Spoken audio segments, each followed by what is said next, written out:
बच्चों आज class 10th के चैप्टर नंबर 13 के फार्मूला रिवीजन जो हम कर रहे थे या फार्मूला सारे सीख रहे थे, ठीक है। तो उसमें मैंने टॉपिक में आप लोगों को घनाभ करवा दिया था, ठीक है, और फिर घन भी करवाया था आप लोगों को। अब है तीसरा जो है बेलन करवाने वाला हूँ, लंबे वृत्तीय बेलन। देखो सबसे ज़्यादा फार्मूले में ही दिक्कत होता है। जिसको फार्मूला आता है इस चैप्टर का वो चैप्टर बहुत अच्छा से आसानी से बना लेगा, ठीक है ना। तो इसमें आप लोगों को फार्मूला, तो मैं इस पे सबसे ज़्यादा फोकस करूँगा फार्मूले पे। और अभी देखना सारे फार्मूला, जो सवाल इतना बड़ा जो होता है, जो आप कभी भी देखते हो तो बहुत ज़्यादा लॉन्ग चलता रहता है, उस सवाल को हम इतने छोटे में कवर कर लेंगे, ठीक है बच्चों। तो ये सारा किससे होगा? फार्मूला बेस से होगा। क्लियर है? ठीक है। अगर आपको ये फार्मूला अच्छे से समझ में आता है ना तो इस चैप्टर को बहुत अच्छे तरह से सीख सकते हो। तो चलो मैं बेलन का ये फार्मूला आपको लिखवाना शुरू करता हूँ और सारे बच्चे ध्यान देंगे, ठीक है।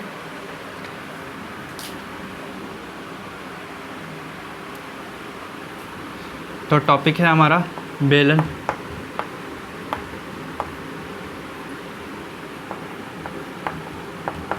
किसी को कोई दिक्कत तो नहीं है इस वाले में?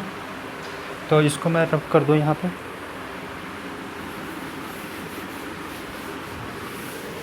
फिर लास्ट में सारे को एक बार रिवीजन कर लेंगे, ओके बच्चों। तो ये चीज़ ध्यान रखना, ठीक है, कि अभी मैं इसके सारे फार्मूले करवाने की कोशिश में हूँ। आपको ये फार्मूले सीख जाओगे तो आप सारे के सारे चैप्टर आसानी से समझ जाओगे। तो आप ये मत सोचना कि फार्मूला करवा दे और बाकी मैं छोड़ दिया। सारे एनसीईआरटी के जितने भी क्वेश्चन हैं वो सारे कंप्लीट करवाऊँगा, ठीक है बच्चों। और प्लस में आरडी शर्मा हमारा चलेगा, ठीक है ना। हाँ, तो आप इस पर ध्यान देंगे। तो फार्मूला में बेलन का सबसे पहले आप स्ट्रक्चर देखते हो तो इस तरह से डायग्राम आपने देखा है बना होता है। ऐसा तो नहीं है किसी ने नहीं देखा है। बेलन जो भी इस तरह से, जैसे गिलास हो गया, बाल्टी हो गए, ठीक है ना, ये बेलन होता है। बेलन में आपको नज़र आता है नीचे और ये ऊपर एक वृत्त नज़र आता है इस टाइप का, ठीक है ना। और वृत्त के बारे में सभी लोग जानते हैं, ठीक है ना, सर्कल जो है, ठीक है। तो इसको बताने से पहले मैं इस वृत्त के बारे में थोड़ा बताना चाह रहा हूँ आप लोगों को, आप इसके बारे में सीखें। वैसे सारे बच्चे इसके बारे में जानते भी होंगे, ठीक है। तो वृत्त में आपने देखा होगा तो ये एक केंद्र होता है, ठीक है, सभी को पता है। अगर केंद्र से कोई भी, अब देखो ये जो छोटी छोटी जो गुजरती हैं ये क्या होती है? ये जीवा होती हैं, ठीक है बच्चों। ये क्या होता है? जीवा। अब देखो जो भी जीवा जो केंद्र से होकर गुजरते हैं ना, उसे हम क्या बोलते हैं? व्यास। क्लियर? जो जीवा केंद्र से होकर गुजरते हैं वो सारे के सारे क्या होते हैं? व्यास। और सबसे बड़ी जीवा जो होता है, सबसे बड़ी जीवा व्यास कहलाता है, सभी को पता है। इसे डी से डिनोट करते हैं, डायमीटर जो होता है, ठीक है बच्चों।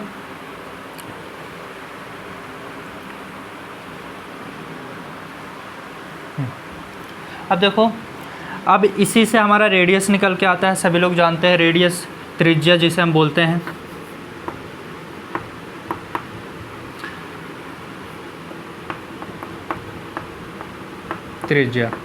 त्रिज्या आता कहाँ से है? तो व्यास का जो आधा होता है ना उसे ही हम क्या बोलते हैं? त्रिज्या बोलते हैं। व्यास का आधा ही त्रिज्या, मतलब कि अगर जो डी है अगर आप उसको 2 से डिवाइड कर दोगे तो आपका क्या निकल के आता है? रेडियस, मतलब त्रिज्या, ठीक है बच्चों। यहाँ तक तो किसी को कोई दिक्कत नहीं है। इसको शॉर्ट फॉर्म में मैं लिखता हूँ R/2। अगर आपसे पूछा जाए व्यास क्या होता है तो रेडियस का दुगना होता है। आप इसका मल्टीप्लाई कर सकते हो। देखो सभी को, बच्चों को ये क्रॉस मल्टीप्लाई आता है, बचपन में सभी ने सीखा है। इसका मल्टीप्लाई इससे, इसका मल्टीप्लाई इससे, तो डी बन जा डी, तो ये आपका डी हो जाएगा। और ये इसका मल्टीप्लाई करोगे तो 2R।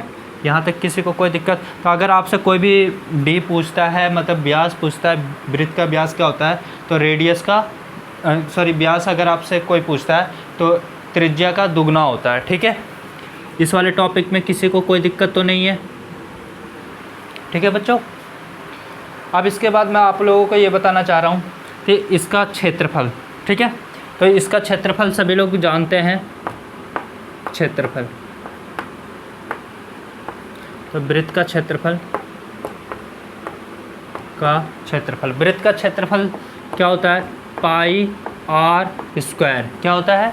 पाई आर स्क्वायर। सभी बच्चों ने पढ़ा है। तो वृत्त का क्षेत्रफल पाई आर स्क्वायर होता है। ठीक है, पाई का मान आप लोग जानते हो।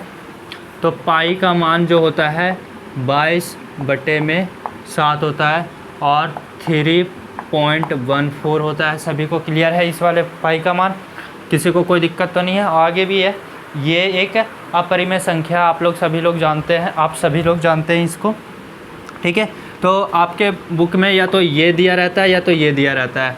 अगर बुक में ना दिया हो तो हम ये हमेशा लेते हैं, ठीक है ना, ना तो पॉइंट वाला दिया रहा हो तो पॉइंट वाला हम उठाते हैं। ठीक है बच्चों, तो यहाँ से इसको मैं रख कर देता हूँ। तो यहाँ पे आ जाता है पाई आर स्क्वायर। ठीक है, अब वृत्त का परिमाप, वृत्त का परिमाप या परिधि बोल लो, परिधि। तो परिधि होता है 2 पाई आर। ये मैं इसलिए सिखा रहा हूँ क्योंकि ये सारा का सारा ना ये बेलन में काम आने के हैं, सारा का सारा। इसलिए मैं इसको सिखाने से पहले मैं इसके थोड़ा सा डिटेल बता रहा हूँ आप लोगों को। जैसे आपको ये सारा समझ में आएगा तो इसके बारे में अच्छे से समझ में आ जाएगा। ठीक है, तो वृत्त का परिधि कितना होता है? 2 पाई आर होता है। ठीक है बच्चों, अब देखो परिधि और परिमाप में बहुत ज़्यादा कन्फ्यूजन होता है कि परिधि क्या है, परिमाप क्या है। तो मैं आप लोगों को बता दूं, तो ये जो होता है ये वाला, ये वृत्त का क्या होता है? परिधि होता है। ठीक है, हम इसे परिमाप भी बोलते हैं। लेकिन अर्धवृत्त में जो होता है यहाँ पे बहुत ज़्यादा कन्फ्यूजन होता है बच्चों को। तो अर्धवृत्त होता है हमारे पास। अब अगर परिधि बोला जाए तो सिर्फ इतना से इतना भाग ये होता है। अब परिमाप में ये कवर हो जाता है, तो ये डाउटफुल रहता है।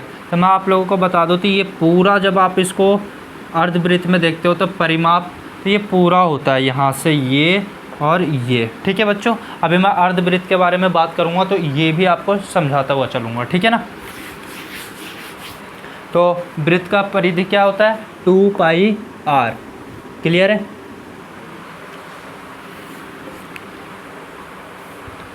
सभी को ये वृत्त समझ में आ गया? ठीक है, सभी को। अभी और भी मतलब वृत्त में बहुत सारी चीज़ है, जब हम उस पर पढ़ेंगे तो वृत्त वाले चैप्टर में। लेकिन अभी हम इसके रिस्पेक्ट में पढ़ते हैं, तो हम बेलन के बारे में पढ़ रहे हैं, तो इतना हमारे लिए काफ़ी है। ठीक है, तो ये सारे बच्चे नोट कर लें। ठीक है, अब मैं इसको रफ कर रहा हूँ, एक बार और आपको समझा देता हूँ। तो वृत्त सभी लोग जानते हैं, इसमें केंद्र होता है। ठीक है, और ये जो होते हैं ये जीवा होता है। ये जो आपको ये सारे के सारे क्या हैं? जीवा हैं। वृत्त का सबसे बड़ा वृत्त का सबसे बड़ा जीवा क्या कहलाता है? व्यास कहलाता है। त्रिज्या जो होता है क्या होता है? व्यास का आधा होता है। और कभी भी किसी को बच्चों को दिक्कत आता है, जैसे पूछ लिया जाता है डायमीटर, तो यहाँ पे बहुत ज़्यादा दिक्कत आता है, तो किसका मल्टीपल करूँ? तो इसका है कि आप इसके नीचे 1 लगा दो और इसका मल्टीपल इससे और इसका मल्टीपल इससे करो। तो इसका मल्टीपल इससे किया तो आपके पास d निकल के आ गया, और इसका मल्टीपल किया इससे तो 2r। तो d = 2r। ठीक है ना, तो डायमीटर मतलब व्यास जो आपके पास होता है वो क्या होता है? त्रिज्या का दुगना होता है। तो वृत्त का क्षेत्रफल पाई आर स्क्वायर और वृत्त की परिधि कितना था? 2 पाई आर। ठीक है बच्चों, किसी को कोई दिक्कत तो नहीं है? अब मैं इसको रफ कर रहा हूँ, अब मैं आपको बेलन समझाने वाला हूँ पूरा का पूरा। ठीक है, तो सभी लोग अच्छे से समझिएगा। रफ करता हूँ इसको मैं।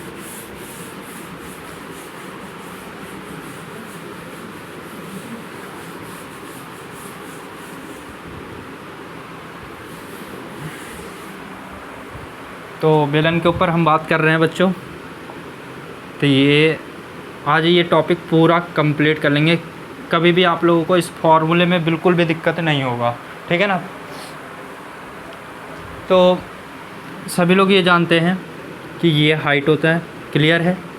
h, जिसे हम h से डिनोट करते हैं, ये आपका केंद्र है, और ये r।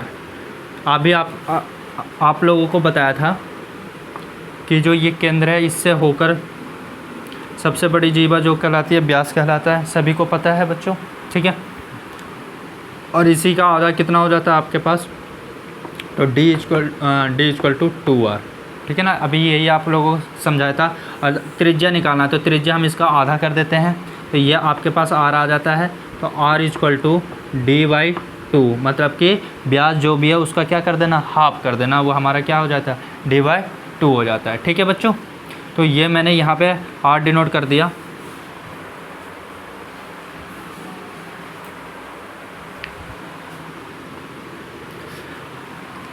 अब देखो, तो सबसे पहले बेलन का संपूर्ण पृष्ठीय क्षेत्रफल की बात करते हैं।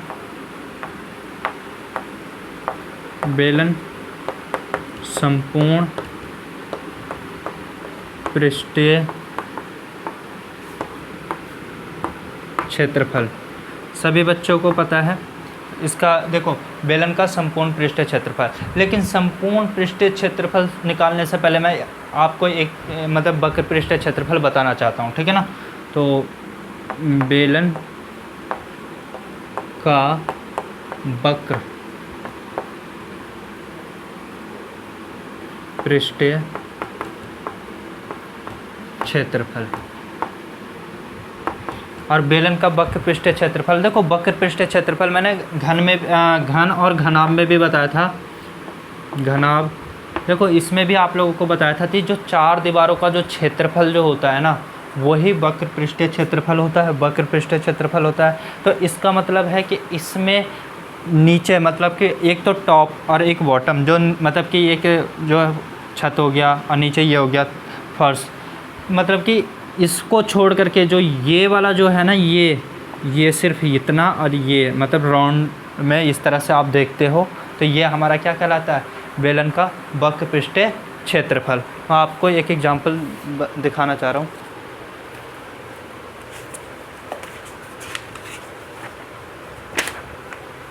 तो देखो ये पेज है, अगर मैं इसको फोल्ड करता हूँ इस तरह से, तो ये वाला जो इसकी बात कर रहा हूँ, तो ये होता है वक्र पृष्ठीय क्षेत्रफल। ये और ये इसको काउंट नहीं करते वक्र पृष्ठीय क्षेत्रफल में। अगर इसको हम और इसको काउंट कर लेंगे तो ये हमारा संपूर्ण पृष्ठीय क्षेत्रफल आ जाएगा। ठीक है बच्चों, तो सिर्फ इसकी बात कर रहा हूँ, इसकी। ठीक है, तो इसको समझेंगे आप। तो इसका जो होता है 2πr/h होता है। क्या होता है, 2πr/h। और अब भी आप लोगों को बताया गया था कि ये क्या है होता है, अभी बताया आप लोगों को परिधि, और परिधि क्या था 2πr, और इसी में h का मल्टीपल कर दोगे हाइट का, तो ये क्या निकल जाएगा 2πr/h। तो ये क्या निकल के आता है, बेलन का वक्र पृष्ठीय क्षेत्रफल। समझ में आ गया। और ये वृत्त के ऊपर ही तो जुड़ा हुआ है, तो h ही तो मल्टीपल हुआ है इसमें। क्लियर है बच्चों। तो मैं इसको हिंदी में लिख सकता हूँ ऐसे, वृत्त का परिधि मल्टीप्लाई h। तो इस तरह से बच्चों को घुमा के दे दिया जाता है क्वेश्चन, और बच्चों को समझ में नहीं आता। मैंने पिछले वीडियो में भी बताया था, उस वाले में घनाभ में 2l + b * में h, पता है ना, ये वाला सिखाया था आप लोगों को, पता है।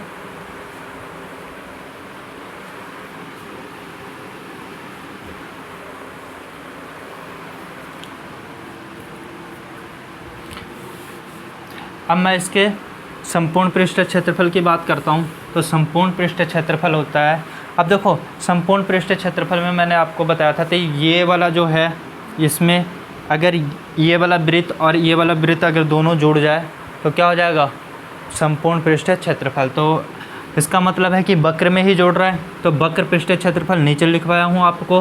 तो क्या होता है 2πr/h प्लस, अब बताओ यहाँ पे कितना वृत्त है, एक नीचे और एक ऊपर, और दोनों इक्वल है, समान आकार का है। ठीक है, तो यहाँ पे πr² यही क्षेत्रफल होता है, अभी आप लोगों को बताया था, और πr²। लेकिन इन दोनों को जोड़ूंगा तो मैं क्या लिख सकता हूँ इसकी जगह, आप ही बताओ, आप क्या बताओगे, 2πr²। क्यों हुआ, क्योंकि दोनों का पावर मतलब कि दोनों एक समान के थे, इस वजह से इन दोनों को जोड़ दिया। अगर यहाँ पे एक पे पावर रहता और एक पे नहीं रहता तो हम नहीं जोड़ पाते। ठीक है ना, जो कि आपने 7th क्लास में 12th चैप्टर में सीखा होगा, बीजगणित को जोड़ना। अब देखो इसमें आपको कॉमन लेना, देखो मैं बार बार आप लोगों को ये बातें क्यों बताता हूँ, कॉमन लेना कॉमन लेना। कॉमन लेने से आपका सवाल इतना आसान हो जाता है, इतना आसान हो जाता है, और आपको कैलकुलेशन करने की इतनी ज़रूरत नहीं पड़ती। इस वजह से कॉमन लेना के लिए मैं सिखाता हूँ इसमें, तो आप कॉमन लो, ठीक है बच्चों। तो इसमें कॉमन आपको क्या नज़र आता है, देखो आप कभी भी कैलकुलेशन करोगे ना, तो इसकी कैलकुलेशन फिर अलग से करोगे, इसकी कैलकुलेशन अलग से करोगे, फिर उसको जोड़ोगे। उससे बढ़िया है ना कि इसमें जो कॉमन है ना वो निकाल लो, बहुत आसान निकल होता है। तो इसमें मेरे को एक तो 2 नज़र आ रहा है, ये रहा, एक पाई नज़र आ रहा है, इसमें भी है, और आर भी नज़र आ रहा है, और आर भी यहाँ पे नज़र आ रहा है। तो इसमें से मैं क्या कॉमन लूँगा, तो एक तो 2 निकाल लिया, पाई निकाल लिया, आर निकाल लिया। तो बताओ कि इसमें से ये सारे के सारे निकल गए, तो यहाँ पे क्या बचा होगा, एच, यही बचा। और इसमें से ये सारे निकल गए, लेकिन यहाँ पे कितने आर हैं, 2, आर मल्टीप्लाई आर। तो इसमें से अगर एक को मैं बाहर निकाल लूँ तो मेरे पास एक बच जाएगा, इसलिए ये, तो ये हमारा क्या बन जाएगा, बेलन का बेलन का संपूर्ण पृष्ठीय क्षेत्रफल। क्लियर है। तो कॉमन लेने में किसी को कोई दिक्कत तो नहीं है। मैं बार बार यही बताना चाह रहा हूँ कि अगर आपको कॉमन लेना आ गया तो आप सवाल को इतना आसान कर लोगे अपने लिए, कि इतनी कैलकुलेशन करने की ज़रूरत ही नहीं पड़ेगा। टाइम देखो, पेपर में हर एक सेकंड और हर एक मिनट की बहुत ज़्यादा, मिनट तो बहुत दूर की बात, सेकंड की बहुत ज़्यादा ज़रूरत पड़ता है वहाँ पे भी, ठीक है ना। 1 सेकंड एक्स्ट्रा नहीं दिया जाता है पेपर में। तो ये चीज़ें ध्यान रखा करो, कॉमन से आपका बहुत ज़्यादा कैलकुलेशन आसान हो जाता है। तो बेलन का संपूर्ण पृष्ठीय क्षेत्रफल, बेलन का वक्र पृष्ठीय क्षेत्रफल, क्लियर है यहाँ पे। और यहाँ पे भी आप देख लो तो ये आपको नज़र आ रहा है क्या, वृत्त का परिधि इंटू में h प्लस आर। अगर आप इन दोनों को सम करके जोड़ देते हो तब भी आप ये निकाल सकते हो। तो देखो आजकल क्वेश्चन कैसे बन रहा है, पहले सिंपल बनते थे, लेकिन आजकल ऐसे घुमा घुमा के क्वेश्चन बनाया जाता है। तो ये 2 आपको समझ में आ गया होगा, ठीक है। अब इसके बाद बात करता हूँ बेलन के आयतन का, ठीक है। एक मिनट,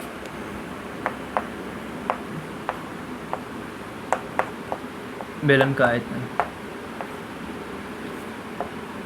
और बेलन के आयतन में आप लोगों को मैं पहले ही बताया था पिछले वाली वीडियो में कि ये ब्रेथ है, और यहाँ से ये जो निकल रहा है ये हाइट है h, और ये r। तो इसका क्षेत्रफल बताओ क्या होता है, तो पाई आर स्क्वायर, और इसमें किसके मल्टीपल कर दो, किसका कर दोगे, h का। तो h का मल्टीपल कर दोगे तो क्या हो जाएगा, पाई आर स्क्वायर h। तो ये आपका क्या निकल जाता है, बेलन का आयतन। यहाँ तक किसी को दिक्कत तो नहीं है, ये आपको समझ में आ गया, ठीक है। एक बार फिर से रिपीट कर देता हूँ, बेलन का संपूर्ण पृष्ठीय क्षेत्रफल जानने से पहले हमें क्या जानना था, बेलन का वक्र पृष्ठीय क्षेत्रफल। बेलन का वक्र पृष्ठीय क्षेत्रफल 2 पाई आर और h। तो वृत्त का परिधि और इंटू में h, ठीक है। और इसी में हमने क्या जोड़ दिया, 2 वृत्त का क्षेत्रफल। और जब मैं ऊपर से और नीचे से भी जोड़ दूंगा तो संपूर्ण बन जाएगा 2 पाई आर और r प्लस h। क्लियर है बच्चों। तो यहाँ से ये संपूर्ण पृष्ठीय क्षेत्रफल आ गया, ये वक्र पृष्ठीय क्षेत्रफल है, और ये आयतन है। आयतन के लिए आप लोगों को क्या बताते थे, क्षेत्रफल में आप उसका हाइट का मल्टीपल कर दोगे तो उसका आयतन निकल आएगा। और ये किस में आता है, 3D में आता है, मतलब 3 डायमेंशन जो विमाएँ जितनी भी होती हैं ना उसमें निकल के ये आता है, ठीक है बच्चों। तो इसको मैं रब कर रहा हूँ, ठीक है। और आप इसको स्क्रीनशॉट लेना चाहते हो स्क्रीनशॉट लीजिए, लेकिन मैं तो आपको ये बताऊँगा कि प्रॉपर आप कॉपी बनाओ, क्योंकि मैंने आपको बताया कि ट्यूशन की तरह ही ये क्लासेस चलेगा, और उसी तरह ही आपको हर एक क्वेश्चन का सॉल्यूशन दिया जाएगा, ठीक है ना। आपको नहीं समझ में आएगा तो मैं उस क्वेश्चन को मैं समझाऊँगा, करना आपको है। मैं सिर्फ सारे के सारे क्वेश्चन को समझाता हुआ चलूँगा, करना आपको है, क्योंकि आपको पेपर में लिखना है, मुझे नहीं लिखना, ठीक है ना। तो इसको रब कर रहा हूँ।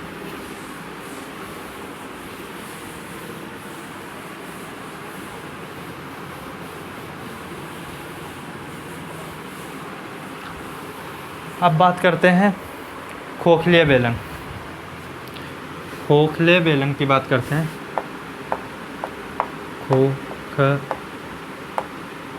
सबसे ज़्यादा दिक्कत यही टॉपिक करता है, और हर किसी बच्चों को डर लगता है खोखले बेलन का अगर प्रश्न पूछ लिया जाए तो फिर उसका आंसर कैसे दे।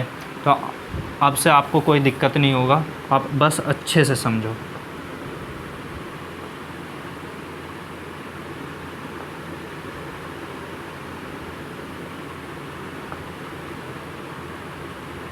देखो 10th क्लास का जितना भी चैप्टर है वो सारा करवाऊँगा, आप टेंशन मत लो, क्योंकि स्कोर करना है आप लोगों को बहुत अच्छा, ठीक है। तो इस तरह से खोखले बेलन आपके सामने है, ठीक है। बेलन का वही रूप है जो पहले हमने पढ़ा था, बस इसमें ये जो आपको नज़र आ रहा है ये इसकी मोटाई है। और मैं आपको बता दूं तो आपने पानी वाला पाइप देखा होगा, उसमें बीच में थोड़ा सा मोटाई होता है। आपने बांस देखा है, उसमें भी थोड़ा सा मोटाई बीच में रहता है, ठीक है ना। इस तरह से कोई भी चीज़ें। तो देखो इसमें क्या होता है कि इसमें एक बाहर भी पार्ट बन जाता है और एक अंदर भी एरिया कवर कर लेता है, और ऊपर से ये वाला एरिया कवर कर लेता है, ये वाला, ठीक है ना। तो इस वाले को समझना बहुत ज़्यादा ज़रूरी है, ठीक है। तो मैं इसकी बात करता हूँ। तो सबसे पहले बेलन का मतलब कि अगर इसका वक्र पृष्ठीय क्षेत्रफल पूछा जाए तो आप क्या जवाब दोगे? तो वक्र पृष्ठीय क्षेत्रफल जो हो जाएगा। लेकिन हाँ, इससे पहले मैं आप लोगों को एक बल्लीय वृत्तीय समझा दूँ। इस तरह से ये आर होता है और ये क्या होता है, ये बड़ा वाला आर होता है। दोनों रेडियस ही है, ठीक है ना। ये छोटा आर है और ये बड़ा आर है, किसी को कोई दिक्कत नहीं। अब अगर मैं इसमें क्षेत्रफल की बात करता हूँ, इसका क्षेत्रफल की बात करता हूँ, तो पाई आर स्क्वायर माइनस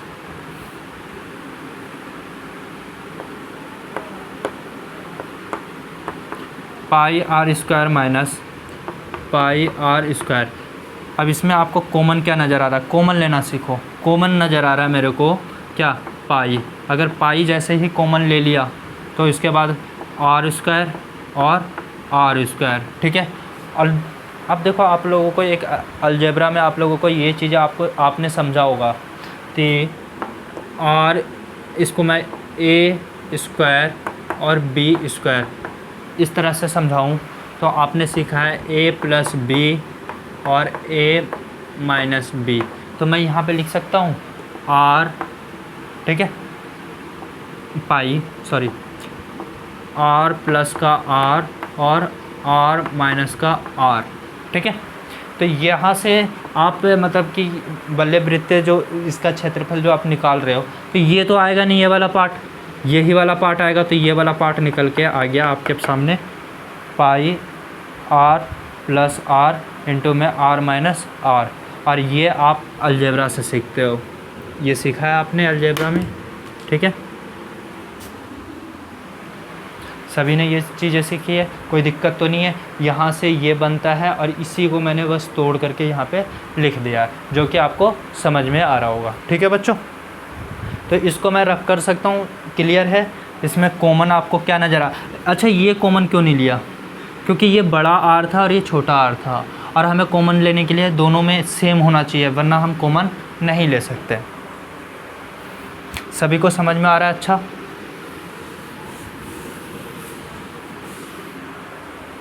हाँ। तो खोखले बेलन का तो इसका क्या क्षेत्रफल निकल के आया था, मैं यहाँ पे साइड में लिख देता हूँ।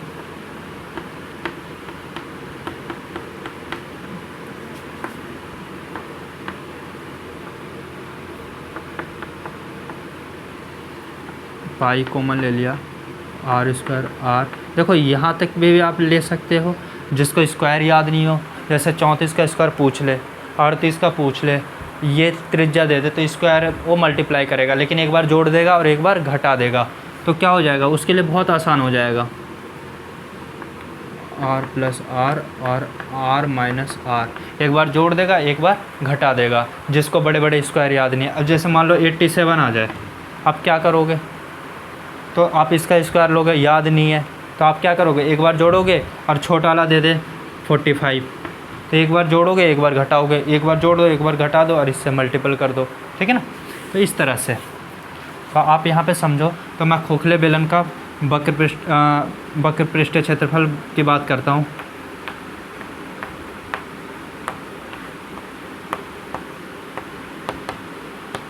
वक्र पृष्ठीय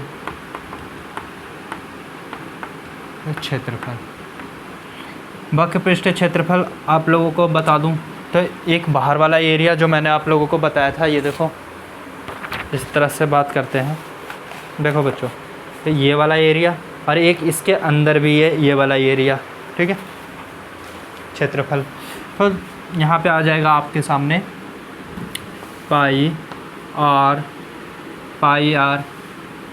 2 पाई आर एच, ठीक है, और यहाँ पे प्लस 2 पाई आर एच।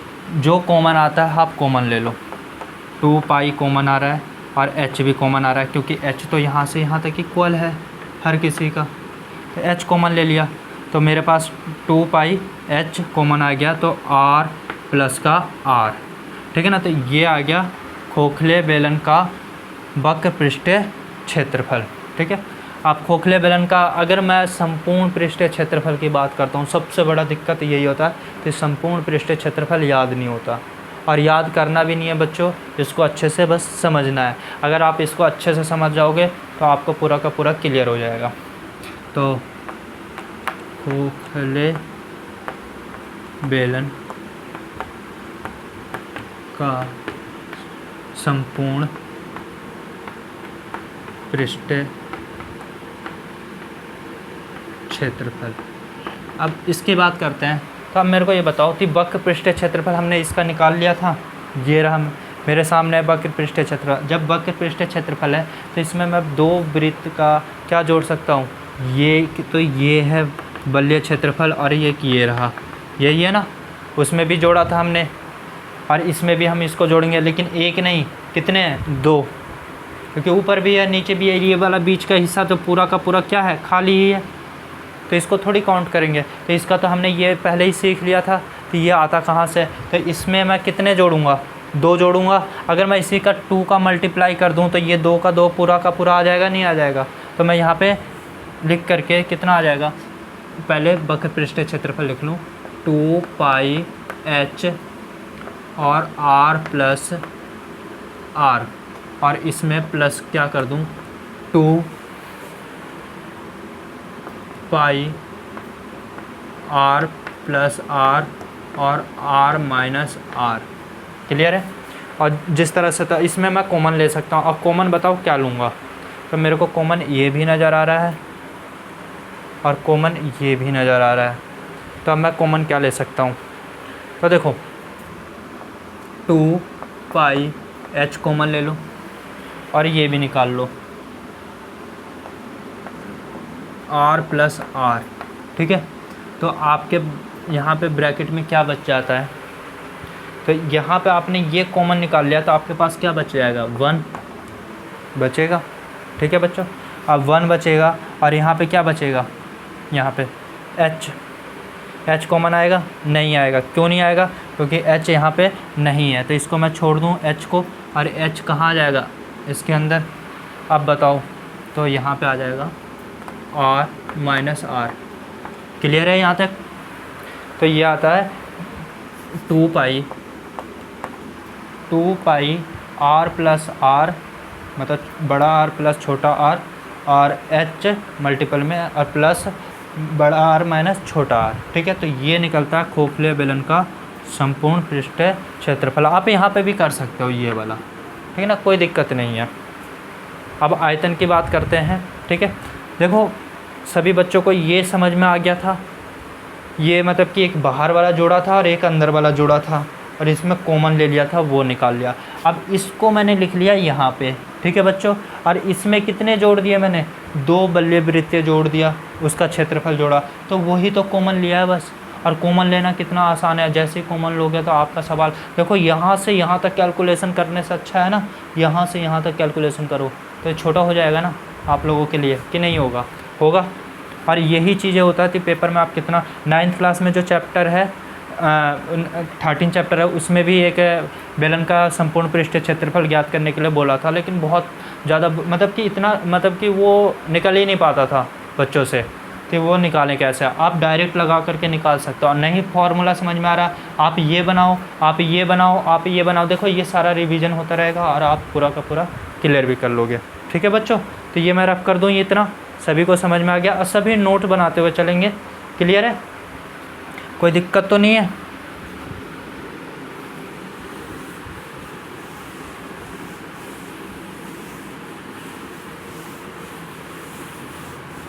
सॉरी, अब आयतन की बात कर लेते हैं।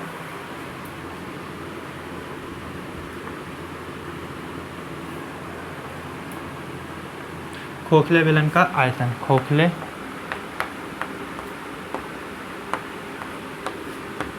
बेलन का आयतन। और इस चैप्टर पे मैं इसलिए जोर देता हूँ ज़्यादा क्योंकि ये चैप्टर से ना क्वेश्चन काफ़ी आते हैं। 4 नंबर का तो पक्का ही पक्का है इससे, एक तो फिक्स है लास्ट में, बाकी छोटे छोटे 3-3 नंबर या 2-2 नंबर के आते रहते हैं। आयतन की बात करते हैं तो आयतन ये वाला पूरा का पूरा पार्ट हो जाता है, ठीक है ना। तो ये पूरा इस तरह से जितने भी होते हैं, खाली वाला पार्ट को छोड़ करके पूरा तो आयतन ही होता है। तो देखो ये आर है और ये बड़ा वाला आर है, तो हम बाहर वाले मतलब आयतन लिखते हैं तो क्या हो जाता है हमारे पास, पाई आर स्क्वायर एच माइनस का पाई, ये अंदर वाला पाई आर स्क्वायर एच, और इसमें से कॉमन ले लो। कॉमन देखो, कॉमन ले लोगे तो आपके लिए सवाल इतना आसान हो जाएगा मेंसुरेशन का, क्या आप कुछ कह ही नहीं सकते, बहुत ज़्यादा इजी हो जाएगा। आप देखो जब सवाल बनाओगे ना तो आपको ये भी करके दिखाऊंगा और आपको वो भी करके दिखाऊंगा, देखना आपको किस में अच्छा लगेगा। तो कॉमन लेने में तो वैसे, ठीक है ना, ज़्यादातर बच्चे ऐसे ही सॉल्व कर देते हैं, कॉमन लेके सॉल्व किया करो। तो पाई आप कॉमन लोगे, देखो जो कॉमन है वही निकालो, पाई कॉमन है, पाई कॉमन है, आर कॉमन है नहीं है, यहाँ पे भी नहीं है, एच है, एच कॉमन निकाल लिया। अब यहाँ पे आर स्क्वायर और यहाँ पे क्या आ जाएगा, तो माइनस का आर स्क्वायर, तो ये आपके सामने आएगा पाई एच आर प्लस आर, देखो वही वाला चीज़ जो अभी आप लोगों को बताया था, और आर माइनस आर।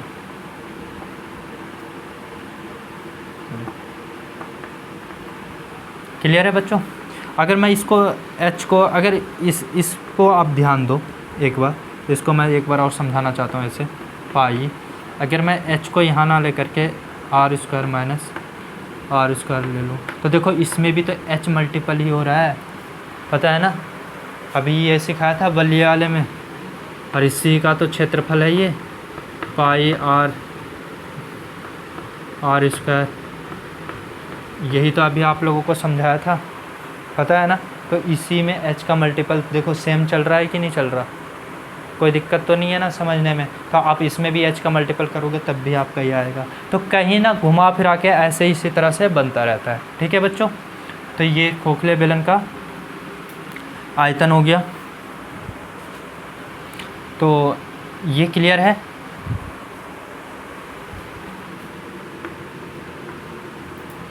तो पाई एच ब्रैकेट में आर प्लस एच ब्रैकेट और bracket r minus r, clear है यहाँ तक। तो खोखले बेलन का आयतन ये आपको समझ में आ गया, किसी को कोई दिक्कत नहीं है। तो देखो आज मैं यहाँ तक ही रोकता हूँ, ठीक है बच्चों।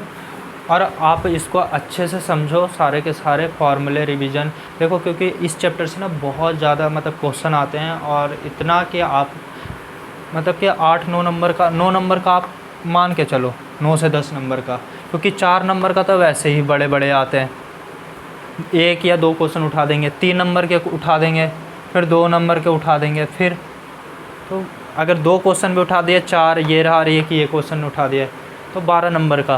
तो ये चैप्टर काफ़ी मतलब इम्पोर्टेंट होता है एक मतलब पेपर में अच्छा स्कोर करने के लिए। तो आप इस चैप्टर को नेगलेक्ट ना करें, पूरा का पूरा अच्छे से समझें, ठीक है ना। और इस चैप्टर को आने के लिए आपको फार्मूला क्लियर होना चाहिए। अब फार्मूला आपको जैसे ही क्लियर है, ये चैप्टर आपके मुट्ठी में है, आपको ईजी तरह से समझ में आएगा और कभी भी भूलोगे नहीं। देखो जितने भी कंपटीशन वाले कॉम्पिटिटिव एग्ज़ाम की तैयारी करते हैं, उसमें भी बहुत ज़्यादा बच्चों को यही दिक्कत आता है, फार्मूले भूल जाते हैं, ठीक है ना।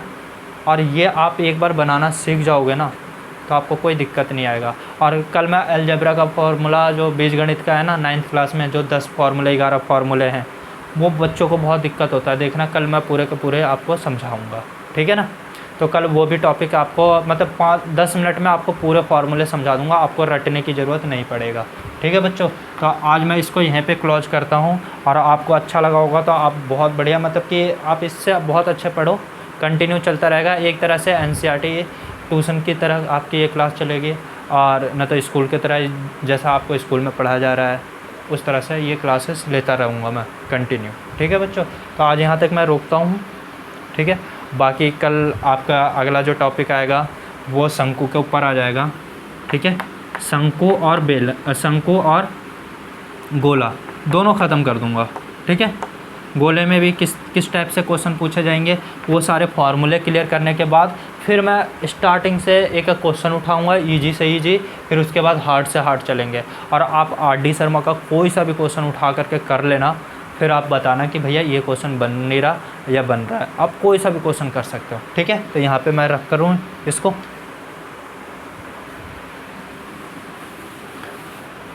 तो आज के लिए इतना ही। ठीक है बच्चों।